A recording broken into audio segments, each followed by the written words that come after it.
Welcome to Dyslexic Dilemmas. In this podcast, we delve into the unique experiences and dilemmas that we face as dyslexic people. I'm here to share my experience as a dyslexic person. Hopefully, you can relate and feel less alone. So, in this episode, I'm going to talk about how dyslexia affects me in the world.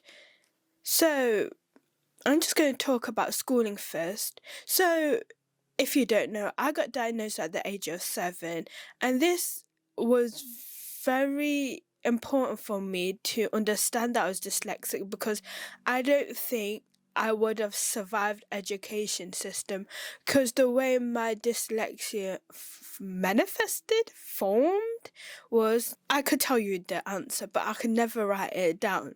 So they couldn't brush me off as stupid. They couldn't brush me off as quiet, because I was quite a confident person. So they obviously found out something was wrong. So once I got diagnosed, I got the support, and it helped me understand that I'm not good at some certain subjects like maths and English. So that's why it was kind of beneficial for me, because then I pivoted. I did anything and everything creative, and getting diagnosed at an early age allowed me to come up with support methods that from an early age I got given. Dragon is a speech to text software, but I just had bad experiences with Dragon that I just felt awkward that it was, at that time, it wasn't good, but I hear people say it's got better, but I just started using text to speech on my phone. And obviously when it came to exams, I had a scribe and extra time, which benefited me. So by getting diagnosed as a young age, I found my strengths, that I was quite creative. I loved acting. I loved, making stuff, anything creative. So I took the decision not to do A-levels. I decided to do a B.Tech, and then I think it helped me form my identity, because I can acknowledge that I wasn't good at certain subjects, but it was never a burden of why was I stupid. Once I knew I learned differently, it was a good thing. And I know people don't have that luxury of getting diagnosed as a young age. And I think for me, it helped me with my confidence, because then I knew why I wasn't good at certain subjects, and I kind of understood that rejection, as a dyslexic person, we often get rejected quite a lot. And it helped me come into terms that it may be not the right thing, there wasn't support, but it helped me understand that it wasn't my fault. The circumstances were out of my control. Without being diagnosed at a young age, I think my mental health would be a lot worse than it is now.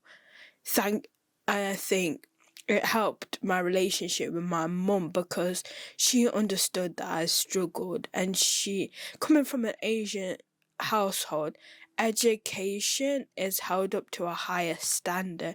The fact that I was just scraping by, it helped my mum understand that, okay, she learned what dyslexia was and how it affected me, so she was less strict in that areas. But yeah, I think I valued that the sport was put in place, like extra time and scribe. So my experience with education was quite nice, because once I left secondary school or high school in America, once I left that, I could choose subjects that I enjoyed, that I didn't have to do like a lot of subjects that I didn't want to do. Dyslexia started to change for me whilst I left uni. So at the current time you're listening to this podcast, I'm 25, so I'm an adult. That's when I realised, I think that's when, to me, becoming an adult made me more aware of the lack of support. So like I said in the beginning, that I always had support, like one-to-ones, extra time, like there was multiple ways that I could get around stuff. But soon as I left education, I found that I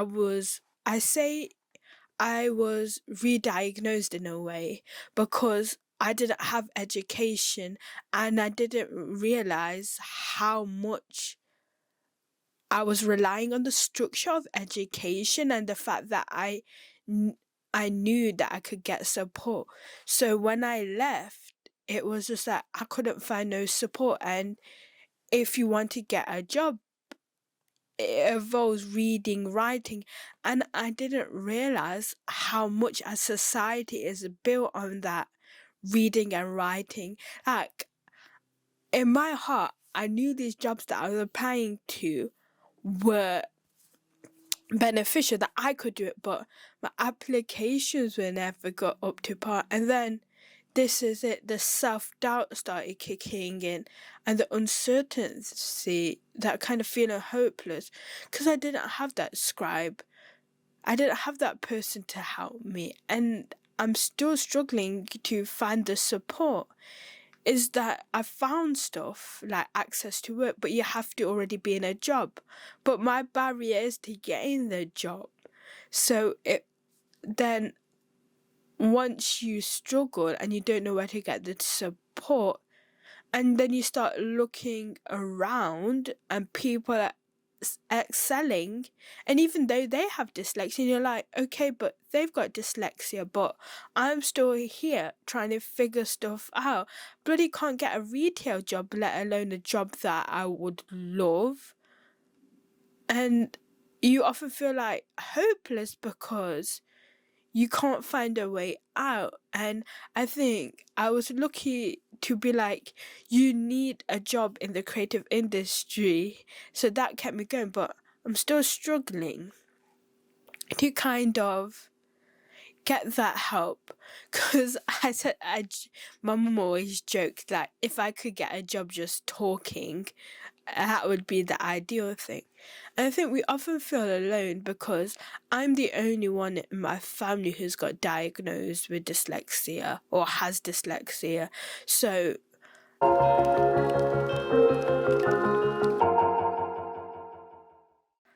I kind of have a support network, and I know a lot of people don't have that, and I just can't imagine the turmoil that, like, hard. It just gets me because I can't just imagine how many people with neurodivergence are out there who could do a job, like, for example, like any job, entrepreneurial, coming up with ideas and vendors, but they just get stuck there because nobody's going to give them a chance, because we judge people not on their abilities, but their abilities to write an application, their abilities to do an interview, and then you just leave. What about us? Because I definitely know if I got a job in the creative industry, I would excel and thrive. But how can I get there when I'm struggling with just that society's ecosystem of like the way of getting a job, CV, cover letter? I know I have the experience, but I'm just finding it hard. And that's the biggest dilemma that I've discovered so far. I'm stuck because, there's three things that I would love to have. Someone who can scribe, help me with admin, it just kind of finding alternative ways to kind of send applications, because the applications I've done via like video, I've got through the interviews and I got somewhere. At least I've got to the interview, may not have got it, but still. And it just hurts because you're just stuck in the same position and you just don't know what to do. And it hurts. And I'm still finding a way to get over it, but I think one thing you got to remember is your self-belief. If you can believe in it, you're not the problem. You have the skill. You just need to find a way for someone to give you a chance. So I am currently recording this on my webcam because I felt like I missed her a lot. Like, I feel like what I said was quite negative, but there are benefits of being dyslexic, and these are some things I've learned about my dyslexia. For me, my dyslexia is my creative side. I was talking to my friend and I said, if I didn't have dyslexia, I don't think I would pursue the creative industry. Like, think I said to her that if I was capable of doing an academic subject, I would. My dyslexia helped me realize that I need to do something creative because that's the way my brain works. Number two is that as we struggle at an early age, we learn how to deal with rejection. We deal or learn to deal with like failure, and it's something that I've realized is good because if you live your life not making mistakes, you're not how you're going to learn from them. And we have learning opportunities every single day. It's like any mountain, you can figure a way to climb it. And it may seem exhausting when you're living it, but we will find a way. And you look at people like Richard Branson, Whoopi Goldberg, like actors, inventors, Steve Jobs, you're like, damn, I could get there with the right support. We will get there. And I think you've got to have that self belief as well. And I think the self belief is important because you've got to realize you're the only one who can believe in you, no matter what hurdles get chucked at you. You need to believe in yourself because there is a way. You just haven't found it yet.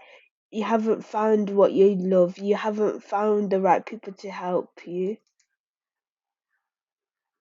So we got it. And thank you for listening. This is going to be the first episode of my podcast. If you like what you hear, please leave a comment and follow me.